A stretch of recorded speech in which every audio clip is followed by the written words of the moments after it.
All right. Hey, welcome to Making Pittsburgh Healthy. We have a great Pittsburgh guy on the line today, Ben Reuter. He has a PhD in exercise physiology. He's a faculty member at CalU. He holds certificates in National Strength and Conditioning Association and National Athletic Trainers Association. We're going to share some amazing information on movement and health. Ben, welcome to the show. And if you can, bring us up to date with, just how you got here, your background, married, kids, what do you like to do for fun, and what gets you up in the morning? Great to be here, Dr. Tressler. As you said, I'm a faculty member at CalU. As you said, I've got a doctorate in ex-phys. And if you told me 30 years ago or so when I graduated from college that I was going to end up in Pittsburgh, Pennsylvania, I went to college a little bit east of here at Gettysburg College, I would have laughed at you because my original career plan was I was going to be an athletic trainer someplace out west in the mountains. So I started out going out west for jobs. I made it as far west as Auburn, Alabama, which is actually west of here. And then just jobs and recognizing what I wanted to do brought me to the Pittsburgh area to work for CalU. The way I got started with Fitness Lab Pittsburgh and my podcast, which has the ethos movement as a lifestyle, not just as an activity. The really easy answer is I took moving for granted all my life. I was a middling athlete in high school. I was a 2-year junior varsity player at a Division III college, which means I wasn't a very good soccer player, but I just loved to move. I did long distance triathlons, marathons, running. And then about 5 or 6 years ago, I had some retinal problems in my eye where I suddenly couldn't move on a regular basis. And I quickly realized that not only did I miss the physical aspect of it, but the psychological aspect of putting me in a good frame of mind, I missed that too. Partway through that process, one of my dogs, I'm not married, I have a longtime girlfriend, but one of my dogs was diagnosed with idiopathic epilepsy. And I still remember asking my dog's neurologist, my dog had a neurologist, what are the limitations? And she said, whatever your dog wants to do, she can do. And I knew how much fun she had going in the woods with me and running and hiking. And I made it a goal. It's like, I'm going to take her to the park or take her in the woods as much as she is able to do. And every time she'd go for a follow-up appointment with the neurologist, which was unfortunately a lot of times because the epilepsy was very difficult to control. It's a lot harder to control it in animals than in humans. The neurologist would say, I don't know what you're doing with her, but keep doing it. Her heart rate is low. She sounds really good. The bad news is I lost her a little bit over a year ago due to complications from seizures. The good news is literally up to the day before she died, I was able to take her out, run with her when she wanted to run, walk with her when she wasn't able to walk, 3 to 4 miles at a time. And along those lines, when she was diagnosed with epilepsy and when I was not able to do things, as I was listening to podcasts, I realized we have a tendency to put our knowledge of fitness in silos. Where the experts talk to one another who make them feel comfortable. So you're a doctor of chiropractic medicine. I'm stereotyping, but we like to joke that, the chiros like to talk to the chiros, the personal trainers talk to the personal trainers, the strength coaches talk to the strength coaches. And very rarely is there somebody who comes over from one field to another and says, hey, tell me what you know. I know it's outside my scope of knowledge, but maybe there's something I can have. I also realized along those times that Pittsburgh is not an active community. And a lot of times people say, well, there's no time or there's no place to do these things. But there are all kinds of people in the Pittsburgh area doing really cool movement things, from somebody who's the preeminent kettlebell trainer in literally the world, or one of the preeminent, to somebody who actually teaches people with physical disabilities how to kayak, even if you're missing a limb. And FitLab Pittsburgh and interviewing people and promoting the ethos in Pittsburgh that movement should be a lifestyle is not just an activity, just kind of took off for that and for my other podcast, Moving to Live. And at the end of the day, if I'm going to leave a legacy or leave something, I want to promote the idea that we treat movement as a lifestyle, not just something that you do 2 or 3 times a week to be skipped when you go on vacation or other things get in the way. I love it. And if you hear the word, if you're listening to this, well, obviously you are listening to this, movement, it's not exercise and it's not training. And I use that a lot with my patients, just get moving. If you want to lift weights, well, do that. If you want to walk, run, but do something. And a lot of people who are stagnant, I'm always just trying to get a little fire under them to get them started. I think once you get started, it's easier to then investigate. Let me try the kettlebell. Let me try I'll try some high intensity sprints. I'll go rock climbing, whatever it is, because it changes our physiology. We love it. We feel alive again. So we're going to dive into this, and my prayer is that we can really continue to make a difference in Pittsburgh. Like you said, we're not very healthy here. And when I looked at the stats with heart disease and cancer, we have more heart disease and cancer in many other cities. We've got to make a change, and movement is part of that. It's an essential part. All right. So Ben, where do you see the problem arising? What do we need to work on? Is it different from city to city? What we're seeing here in Pittsburgh, is it different among the college students that you're seeing with middle-aged adults? I'd love to hear your take on this. Well, I think one of the jokes everybody's heard about Pittsburgh is we're 5 to 10 years behind what's happening on the coast. And I think that is a little bit true, but this is at least a national problem, if not an international problem. I mean, without getting into diet, one of the big problems of the US is we eat a lot more food. Everybody that I've talked to who's spent time in Europe or is European or is Australian, their first comment is, you Americans eat so much food. And we see that when we go to restaurants.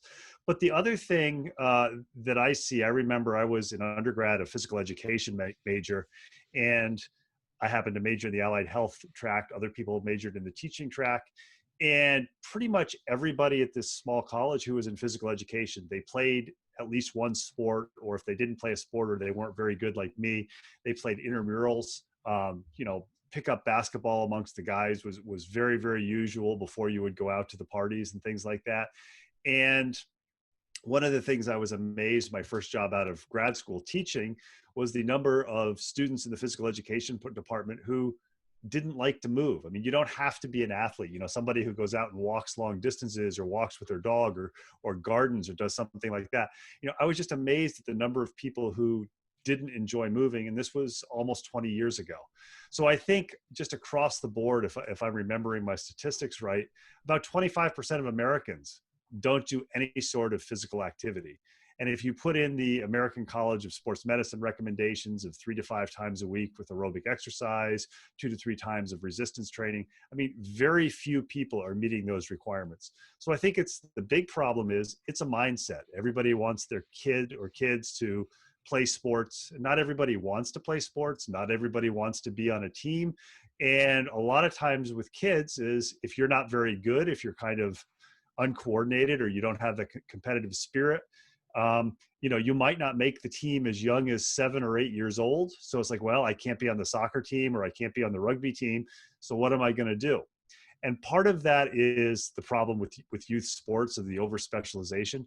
Part of that is for the older generation, people like you, people like me, even people who are younger, is it's just not cool, aside from places like Boulder, Colorado, to be a mover. So people get older, they say, well, I've got a job, I've got a family, I've got to commute, I've got to do this, I've got to do that. They don't realize that the kids that they're seeing, the people that they work with who are younger, who look at them as mentors or mentees, they don't see the fact that what you do or don't do is directly influenced. I mean, I know one of the people that I interviewed for FitLab Pittsburgh was Valerie Buechner, who is the executive director of Venture Outdoors. And I guess even 6 or 7 years ago, Valerie was not really that much of a runner or active. And she and her husband started running and actually did a relay from Washington, D.C. to Pittsburgh to help raise awareness along the Reuter trails, to raise awareness for a charity that her daughter was raising money for. And now it's turned into a lifestyle for her. So I think the big problem is we look at people who move more so in Pittsburgh than places like, say, Boulder, but really across the country. We look at people who are regular movers who make that as important as brushing their teeth, as getting, 7, 8, 9 hours of sleep a night. We look at them as kind of weird, strange, or abnormal.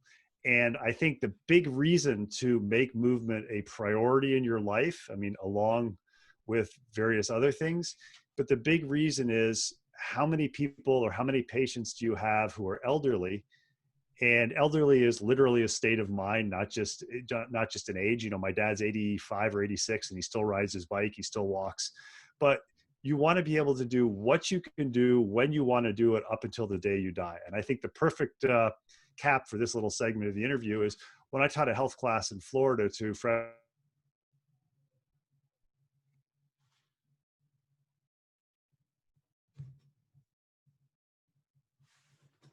she fell and broke her hip when she was 85 or 86. And at that time in the late 1950s, what did they do? Well, they stuck you in bed. They weren't going to do surgery on somebody who was old. She lived to be 105 with no dementia, bedridden. What a horrible way to go. On the other hand, when I was living in Florida the first or second year, there was a 81 or 82-year-old guy, I forget his name, but he had done the Hawaiian Ironman well up into his 70s, went out for a bike ride on a Memorial Day or a Labor Day, and during the bike ride, he had a massive stroke, fell off the bike, and was dead when he hit the ground. And imagine I'm talking to 17 or 18-year-old students. I said, isn't that phenomenal? Isn't that wonderful? And they look at me and go, like, what a macabre guy. It's like, no. He was able to do what he wanted to do, when he wanted to do it, right up until the day that he was able to do it. And I think it's not the only thing that can help, but I think taking movement and being active and making it a priority to stay active means that you can do what you want to do when you want to do it. You know, if you want to get down on the floor and play with your grandkids when you're older, you can do that. As you were saying a few minutes ago, you know, if you want to try rock climbing, you say, boy, I'd kind of like to figure out what this kettlebell thing is about. You can do that. And I think the big thing that everybody underestimates with movement and maintaining a high quality and health of life is everything that we do in life is a stressor. So when you hear about somebody who, for example, we're in the green phase of COVID-19, you hear about people getting COVID-19, you hear about people being hospitalized, you hear about people being put on a respirator, you hear about, unfortunately, people dying. And then if you actually look at some of the literature and read it, many of those people who are having some of these severe problems, not everybody, but many of them have comorbidities. They have diabetes, they're overweight, they smoke, they're inactive. So what happens is the COVID-19 virus or combines with all the other stressors on their life. And let's face it, you know, if you're carrying an extra 30 pounds or you have cardiovascular disease, that's more stress on your system. So part of the idea to incorporating movement is you want to make your body as strong as possible to be able to withstand whatever additional stresses that come up, whether they're psychological, physical, or, you know, if you're unfortunate enough to develop some type of chronic disease like cancer. You know, when I talk to my patients and, you know, I tell them I play rugby and I work out, I lift weights, I do a combination of all kinds of stuff from just calisthenic stuff to pull-ups to kettlebell to whatever I have to do, sprints. I'm 54, I'm playing with like the college kids you're teaching and you're seeing, I'm playing with and so I'm 30 years older. So I have to really keep my game. I have to be prepared. I have to lift weights and do this. Or if I go out there on the field and I wasn't prepared, I'd get smashed, I'd get broken, I'd get hurt. And I tell them, look, your job is the same way I approach rugby, is if you sit at a desk all day, that is crushing your spine. It's rolling your shoulders. Your muscles are tightening up. Your brain, it actually affects the right side of the brain. Digital dementia is going to increase 15%. Because we sit hunched over a computer, it's destroying everything. So you have to prepare for your job. And they always ask me, what do you mean? I'm like, well, you got to go lift weights, exercise, go for a run, walk at lunchtime, do some squats, you know, halfway through the day, get up and do some push-ups off the wall if that's the only thing you can do, but be moving. And I love it. No matter what age, they say, Doc, I do 10 squats, you know, mid-morning and 10 squats in the afternoon. And they'll say, I don't do all these weights like you do. And that's okay. It's moving because, you know, what you said there, just with the movement thing, if we want to, let's say, fend off a COVID-19, any type of virus, the flu season in the fall, any kind of winter virus is coming, we have to be prepared, our immune system and our body. And unfortunately, we wait for a crisis and then we say, now what? I'm like, wow, you're 20, 30 years deep. And I'll see a lot of patients with hip replacements are booming. I'm like, you're not meant to have a hip replacement. You just didn't learn how to take care of it. Knee replacements, arthritis, disc degeneration. And unfortunately, and this is where I love having you on the show and I love getting this voice out, is we need to prepare now. Prepare now for old age. Prepare now for retirement. Don't wait for that to happen. And it starts with movement. So with your let's just explain to the listeners what happened to the parks that you saw from your viewpoint. What happened to the parks during this COVID-19 crisis when everything was closed down to now when it's green? This is interesting.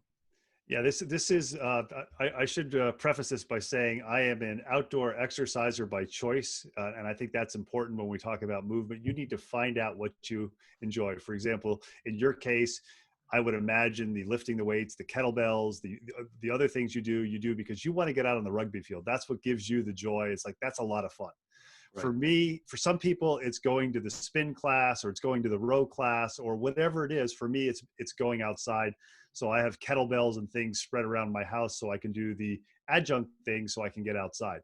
But I go to actually 3 areas here in Pittsburgh pretty regularly. I live in the South Hills, and I am about 10 to 15 minutes away from the Montour Trail, from South Park, and from Mingo Creek Park in Washington County. And it's 6 or 7 days a week. I'm there usually with my dogs trying to get off road someplace. And, that's where I think, that's where I de-stress. That's where I just kind of go, that's what really keeps my mental health. I firmly believe that. But, it's not at all unusual to, for example, go to Mingo Creek Park in the winter. And I kind of like to joke, it's my own backyard in the winter. I know the guys who work there, but you rarely see anybody. There's a few regular walkers, a few regular cyclists. Even early spring, like February, when it got a little bit warmer, still, it's like not too bad. Then we got into the red phase and the lockdown, and all of a sudden the park was booming, like 300 to 400 times the number of people you normally see. It was like going down there at 9 o'clock on a weekday morning was like going down there at noon on 4th of July weekend. It was incredibly crowded. Which has its own problems with social distancing and people who are not regular exercisers and don't know exactly what to do and how to keep distance and how to be a polite trail user. But it was amazing, just the number of people. And I know that happened. I've got a friend who lives in the city, and he said Frick Park was very, very similar. I know that happened in other cities too. Then we moved to the yellow phase here in Pittsburgh or in Pennsylvania. It was really interesting to see. I would say the access to the park and the Montour Trail kind of dropped. It was probably maybe during the week was kind of like what it was on a weekend day where it wasn't super, super nice out, but it was okay. And then when we went to, as the yellow phase continued into when we started green phase last Friday, it's amazing. Like I was in Mingo Creek Park this morning. There was almost nobody there. I was on the Montour Trail yesterday afternoon, which, albeit it was almost 90 degrees, so it was pretty miserable. But typically you would have seen the trail very, very crowded. There were minimal people. So what we saw, and this is me just hypothesizing or theorizing, all of a sudden, all those other things that people do for recreational activity, whether it's go and sit in a restaurant or a bar, whether it's go to the mall and walk around or shop, whether it's whatever you do that unfortunately in our societies by and large seems sedentary. And also let's not forget that all of the fitness facilities were closed down too. People are going, what do I need to do? What can I do to occupy my time? And I think we saw in a positive thing, more people exercise, but now we have all these extraneous or other options to take up your spare recreational time. And people are going, well, I really don't want to do that. And I don't know, I haven't talked to gym owner friends that I know. But I know if you look at some of the statistics and some of the surveys they put out across the country, a significant number of people say, I don't think I'm going to go back to the gym. And I think the key thing to remember is the people who are going to the gyms already, they're the exceptions. They're the people who have made the commitment to move. And the vast majority of us, not only in Pittsburgh, but in the United States, movement, whether it's in a gym or on our own, is abnormal. It's not the norm. Wow. And it's unfortunate because, this is just my life, like breathing and eating food and sleeping. I've done it. Maybe this can help some listeners is because I tell my patients, I mouth this all the time. I get myself trapped in a corner because I tell everyone, listen, I play rugby. You can at least get out there and do 10 minutes of working out. So I tell them what I do all the time. So I'm held accountable by hundreds, thousands of people. I post it on Facebook all the time. And at one point I'm like, oh gosh, I can never stop now. And I thought, that's good. It keeps me going. But what do we need to do to change this? And maybe let's dive into what you're doing with your podcast and your programs. Because I know we're both looking at this and saying, okay, what can we do to begin to change this? How do we get this into a lifestyle that doesn't look weird anymore? That blows me away. I never thought of it that way. I knew it was looked at as like extra, like, oh, you work out, you have that time, you're that type of person. And I'm like, what is that? Like, I take care of myself. I want to be able to do, like you said, do what I want to do anytime.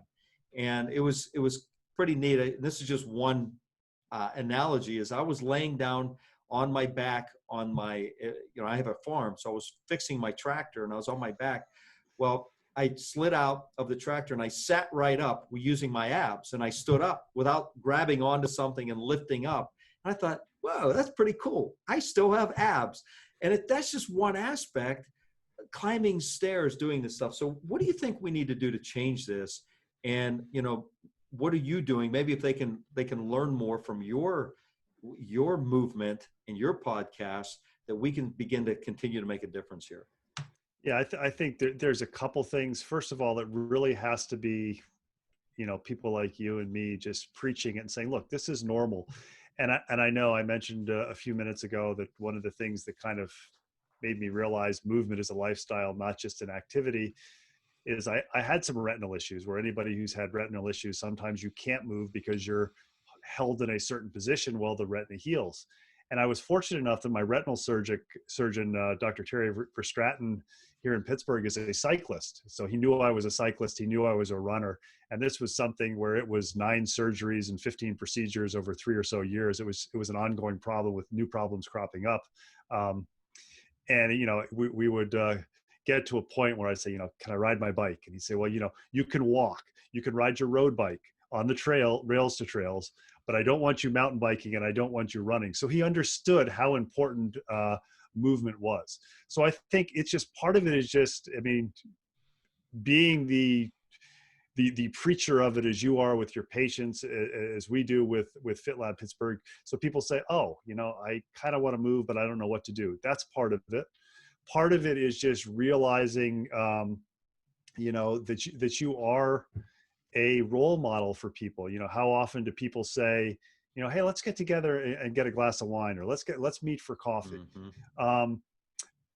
I interviewed Dr. Justin Berthold here in Pittsburgh, who his residency director, Dr. Gary Chimes, taught them about, sometimes you take a walk with a patient and you get a little exercise in, you can talk to the patient, they're more close. That's one of the things. I think one of the neatest stories as far as what movement means for me is I've got a very good friend who is a psychology professor at Auburn University, where I did my doctoral studies. And Bill and I trained for Ironman triathlons together. And, at one point, in the middle of training, his wife said to him, I think you're spending more time with Ben than you're spending with me. Now, it was only for a certain period of time building up to the race. And she was joking. But I had, I graduated from Auburn in 1999, and Bill and I stayed in touch, and occasionally we get together. When he retired to Colorado a few years back, he invited me out to him to visit him and his wife. And I was there for 5 or 6 days. And it was never a question of what are we going to do? We literally averaged 4 to 6 hours of activity a day, bike riding, hiking. And, the entire time we're talking and harassing each other just like we did 20 years ago, because he was somebody and I'm somebody that just movement is just normal. It's like, oh, we're going to get together. Let's go for a run, or let's go for a bike. And I think that's part of the thing. Not everybody has to be the hardcore rugby athlete or the person who wants to ride a century. We have, and I always hate saying this because it'll make it more crowded, but I know it's important. The rails to trails in Pittsburgh are just an unrecognized gem. Within 20 minutes of most people in the city of Pittsburgh, you can go someplace and you can walk and not have to worry about traffic. That's just an amazing opportunity. So I think the first step is just to continue to preach what you're doing with your clients and your patients. What I do with FitLab Pittsburgh, and even with Moving to Live, just having the ethos, look, movement's a lifestyle, not just an activity, because movement's part of what makes your life complete. And then just trying to anybody who has, media publicity, just push it and push it and push it, even though at times I know you and I probably feel, well, why isn't everybody doing this?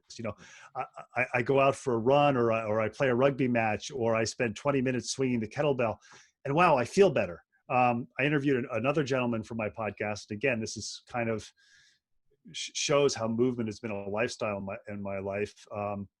Sam was a career Navy guy who was getting his degree at Auburn University when I was getting my doctorate. We became good friends, and another training buddy.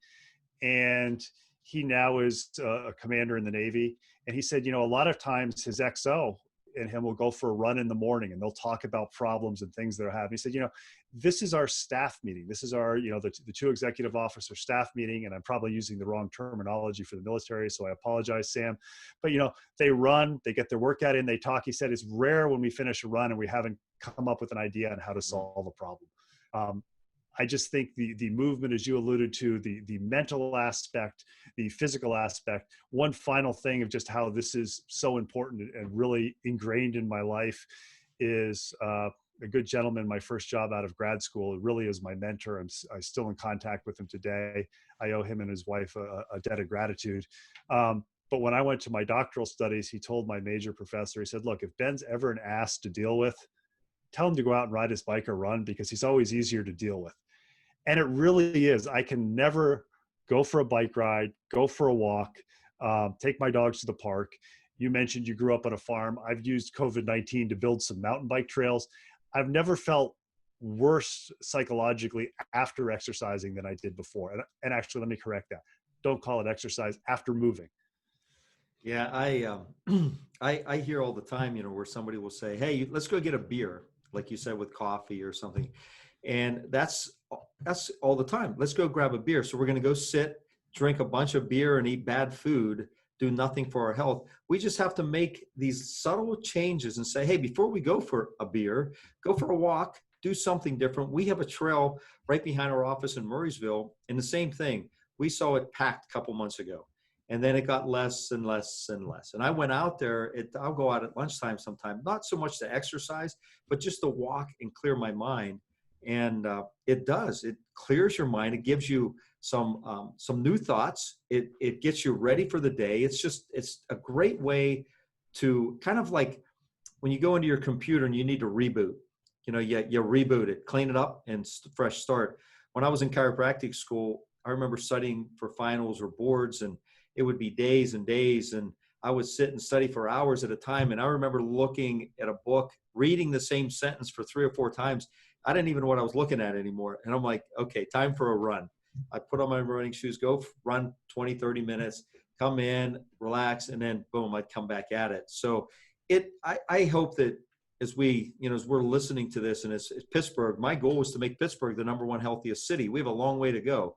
But if everyone were to just start implementing some of these strategies that Ben's talking about, it becomes you and a family member. It becomes you and your spouse, you and your kids.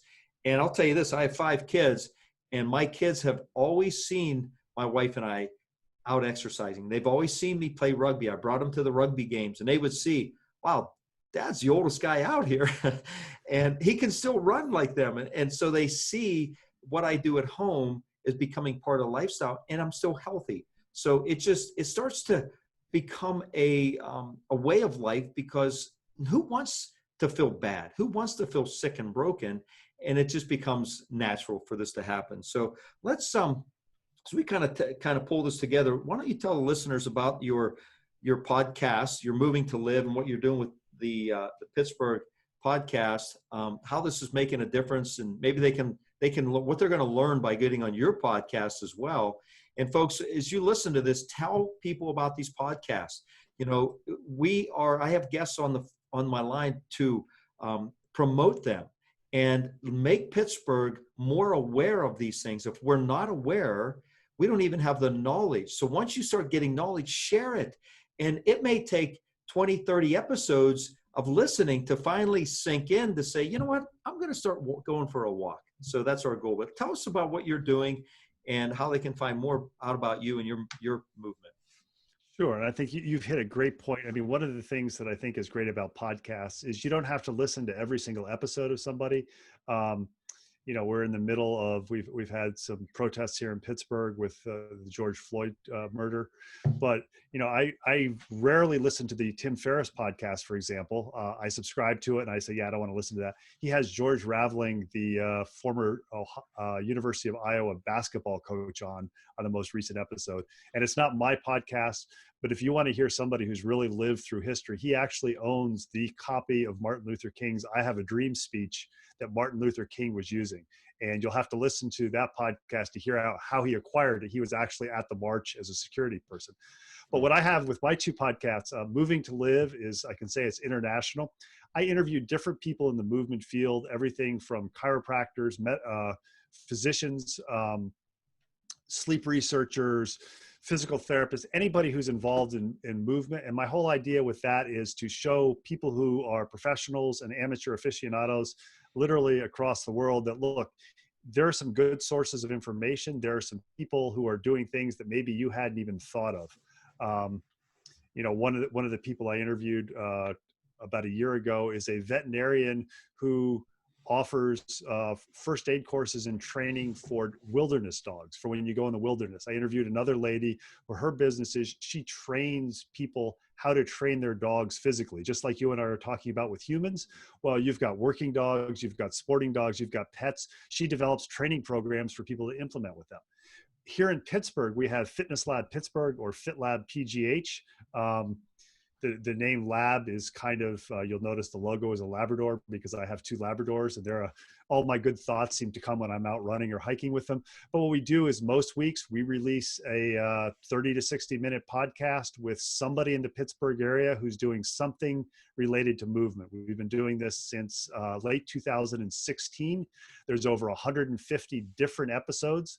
So you can just go to www.fitlabpgh.com, and you can basically search through, see all of the ones we do. We're also on all the social media channels at the symbol @FITLABPGH, because the other thing that we do with FitLabPGH is every Monday, Wednesday, Friday, we do a 1-minute movement tip or lifestyle hack video. Something from just as simple as, how do you figure out when your running shoes are worn out? We've done stuff on, here are some water bottles. It's just little 1-minute tips that you go through. Surprisingly, one of the most popular ones that we just re-released was, contrary to popular belief, you don't wear underwear with your bicycle shorts. And I thought everybody knew that. We got a lot of contact that said, no, that isn't the case.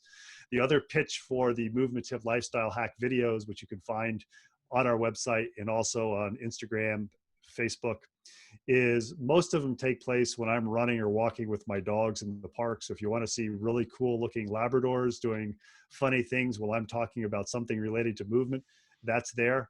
And then the final thing with FitLab Pittsburgh that we do is every Thursday we release a FitLab Pittsburgh feature, which is a written, which if you go to our website, you can fill out a form for either you or your four-legged friend about movement practices. Like, what do you like to do? What's your favorite food? What's your favorite activity? So far, my favorite with that has been, we interviewed a goat who likes to go for walks with his owner, and his favorite movement activity of all time was going down the slides in North Park. One year my son had a goat, and I have a mile perimeter around my fencing for my animals. And I went out to run one day, and it's kind of a trail through the woods around the property uphill. So it's kind of a challenging run. It's nice. Well, my goat followed me, and I brought him back, and he turned and followed me. And I'm like, screw it, I'm just running. He followed me the whole way with my dog. We have a little dog, and he was faster than her. It cracked me up. So I took videos, and I was showing me, look, you got to have fun in life. You got to enjoy life.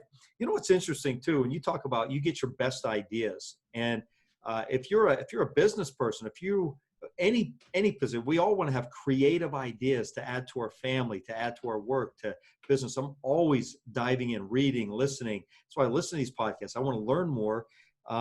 But when we're in the shower, this is called shower time. This is pretty interesting. It's our frontal cortex gets stimulated, where we have the sympathetic nerve system, which is the fight and flight, and the parasympathetic, which is growth and healing. Well, when you're in a shower relaxing, your parasympathetic kicks in, your brain kicks in, and all of a sudden you get these creative thoughts. In fact, I just heard this, and this is pretty interesting, is they have a shower notebook. It's waterproof. You put up in your shower. Why? Because a lot of people get creative thoughts, like almost like a dream. And then the minute you come out of the shower, if you don't write it down, it's gone. And I'm sure when you're out there, you have your phone or you have some way to record it, because I do the same thing. When I'm out on a run, all of a sudden I get this amazing idea. I don't stop my run. I just press record and I just run. And if I can interpret it, depending on how heavy I'm breathing, I get some great ideas. So I love it. And folks, please go. We're going to have all the resources to Ben's podcast and his information. Go check it out, download, and what you do is you go to the podcast like this, you just find it, download it, subscribe, and you'll get the episodes coming in. And whatever you can listen to, listen, share it, put it on Facebook. We want to make a movement and a change. I'm sick of seeing people sick and dying and hurting and crippled because they didn't know. So as we kind of wrap this up, was there one thing along this journey that you never expected where you are now? I would say there's two things. The one is kind of selfish or personal for me. If you told me 4 years ago that I would be cold calling people in Pittsburgh and driving around Pittsburgh and interviewing people about movement, I said, yeah, I'm not going to do that because I'm really an introvert. Probably more importantly, kind of early in this journey, even before I started the podcast, in addition to podcasting and being a faculty member, I do a little personal training on the side. And I had a retired executive in Pittsburgh who people would probably recognize his name, so I'm not going to say it. And he was a regular client of mine, and he developed lung cancer. Just unexpectedly was diagnosed with stage 4 lung cancer. And I still remember him saying, "It's going to kill me." He said, "I know that the chemotherapy and the radiation are not going to cure me. But he said, I want to be able to go skiing out west one more time." And he was able to do that, but he continued his personal training sessions. We sometimes did just what he was able to do. And I remember he had a stroke, and his wife later told me when he was pretty much significantly disabled after the stroke. And he said, I want to go back and do the personal training with Ben, and I want to go skiing again. Unfortunately, he wasn't able to do either. But his wife shared with me the day before he had a second stroke and passed, is he was able to push his less than 2-week-old grandson in his stroller down the hall of the hospice center, using the stroller as a walker. And I know that all his life through his career, he made movement a priority. Even when he was a highfalutin businessman, he sometimes walked or hiked to work 10 or 15 miles because he wanted to be able to do other things outside of work when he went on vacation. And I remember when his wife told me that, thinking, and she showed me the videos, thinking, this is something that, 10 or 15 years down the line, when this child is a teenager, they're going to have no remembrance of their grandfather, but they're going to be able to see this video. It's like, wow, granddad was able to push me down the hallway, a day before he died. And I think the thing that it really drove home and reminded me, it's like, look, movement is a lifestyle. It's not just an activity. And find something that you enjoy doing. It may take you multiple things trying. It may take you getting a dog, so you're doing it for a dog, or getting an activity partner. So it's kind of like, I don't want to show up and go for a walk, but my friend's going to be there and I can't let him or her down. So I really, movement is important. And I don't think it can be overemphasized enough that, just try it until you find something you like, and use it as a tool. Maybe if you don't like something, use it as a tool to allow you to do the things you do like to do. And that hearing that story, you talk about perseverance. He never quit, even at that last moment. And that's amazing. And I'll tell you, exercise and movement and being active gives you that edge. It really does. And I encourage everyone to find that one exercise, like what Ben said. People always ask me, Doc, what's the best exercise? Is it swimming? Everyone says swimming because it's, buoyant in the water. And I'm like, no, it's not. And they're like, what is? They said, it's not playing rugby. I'm like, no, that's not the best. But it's the best for me. And you got to find out what's best for you, because if you don't like it, you won't do it. If I had to go to the swimming pool inside a building and swim indoors in chlorine, I would do it once and I'm done. I'll find something else. I'd swim in my pond at home. I just wouldn't do it. So you got to find something you like. Any crazy fun plans for the future? Well, they have to involve movement. I had the good opportunity a few years ago, which was difficult for me, to climb a 14er in Colorado, which was very difficult because of the lack of oxygen. Things that are on my bucket list: I want to do a rim-to-rim one-day hike of the Grand Canyon.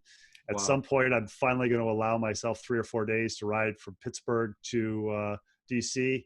And then the final one, if I can find a week or 10 days of free time, in the San Juan Mountains of Colorado, they have a hut system, and then you can do a multi-day tour on a mountain bike, hut to hut. So I'd like to do the San Juan hut system.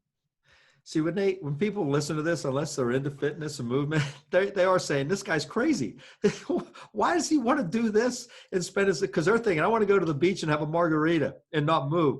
And I said, go to the beach and find a place that you can have fun. It's funny, every time I go on vacation, I take my workout clothes, whether I'm doing sprints on the beach, push-ups, pull-ups, it doesn't matter. I just have to keep active because it feels so good. So Ben, I really appreciate you being on our call today, and we're going to have all your resources below. Check it out. Please subscribe to his podcast. And tell your friends about this. Any last parting advice for our listeners? My last parting advice is just, it's really become my ethos, is, start figuring out ways that you can move and treat it as a lifestyle. I'll tell you a final story, because the whole idea behind FitLab Pittsburgh is not promoting us, but promoting people who make movement a priority. A lady that we interviewed a few years ago said, I don't really think I'm an athlete. I don't know if I'm a good interview for you. And I said, well, what do you do? She said, well, I walk 3 or 4 days a week for 45 to 60 minutes. I swim the days of the week that I don't walk. And 3 or 4 times a month, I go and I do ballroom dancing. It's like, no, that's exactly what we want to interview, because this is somebody like you.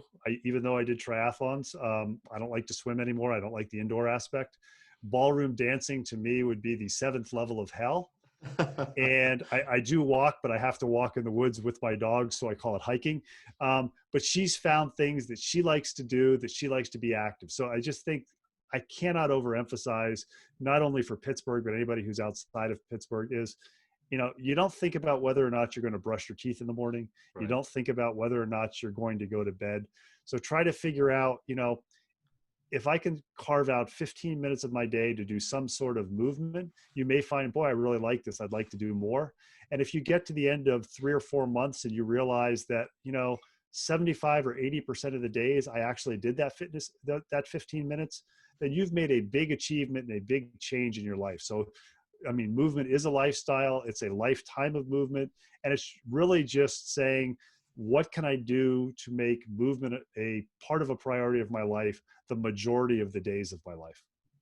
That's awesome stuff. And I appreciate you being on. Thank you, Ben, and keep doing what you're doing. We are making a difference out there. This is reaching people. This is reaching their ears, reaching their heart, their head. We have to be in this together and team up. So thank you. Thank you. Always happy to talk about movement.